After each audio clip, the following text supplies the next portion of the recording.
रावण भले ही बहुत ताकतवर था, लेकिन माता सीता का छल पूर्वक हरण करने और उन्हें बंदी बनाकर रखने के अपराध के कारण ही उनका अंत भगवान राम द्वारा किया गया था।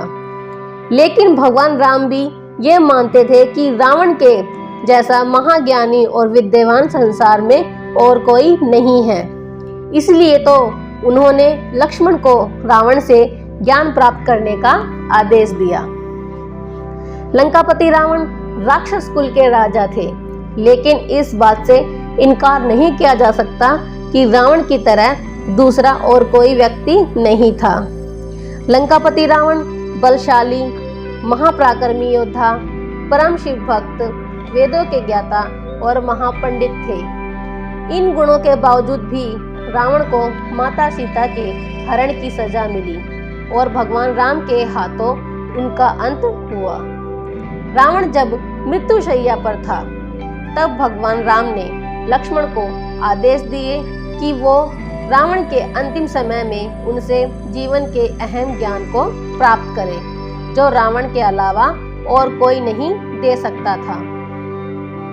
भगवान राम के आदेश पर लक्ष्मण मरणासन अवस्था में पड़े रावण के सिर के पास जाकर खड़े हो गए, लेकिन रावण ने लक्ष्मण से कुछ भी नहीं कहा। तब लक्ष्मण भगवान राम के पास आकर बोले, हे प्रभु, मैं बहुत देर तक रावण के पास खड़ा रहा, लेकिन उसने कुछ भी नहीं कहा। भगवान राम ने लक्ष्मण से कहा, किसी से ज्ञान प्राप्त करने के लिए उसके सिर के पास नहीं, बल्कि चरणों के पास रहना चाहिए। तब लक्ष्मण रावण के चरणों के पास जाकर बैठ गए। इसके बाद रावण ने लक्ष्मण को अंतिम समय में जीवन से जुड़े गूढ़ उपदेश दिए।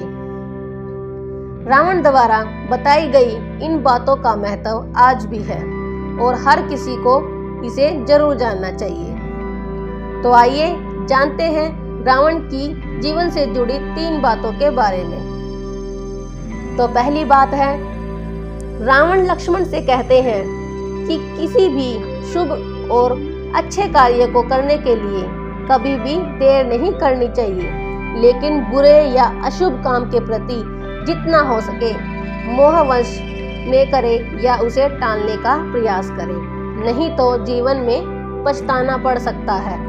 रावण ने खुद का उदाहरण देते हुए कहा कि मैंने श्री राम को पहचानने में भूल की थी, जिसके कारण आज मेरी ये हालत हुई है।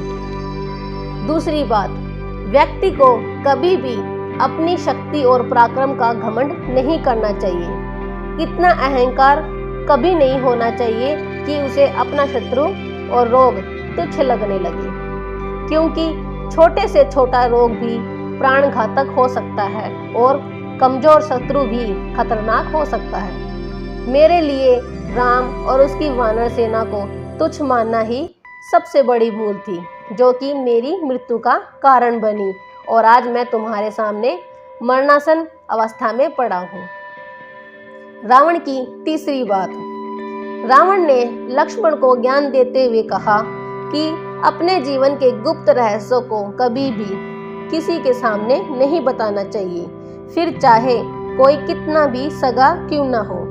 लंका में रहते हुए विभीषण मेरा शुभेच्छु था और मैंने उसे अपने सारे गुप्त राज बताए थे, लेकिन जब वो राम की शरण में गया तो मेरे विनाश का कारण बन गया।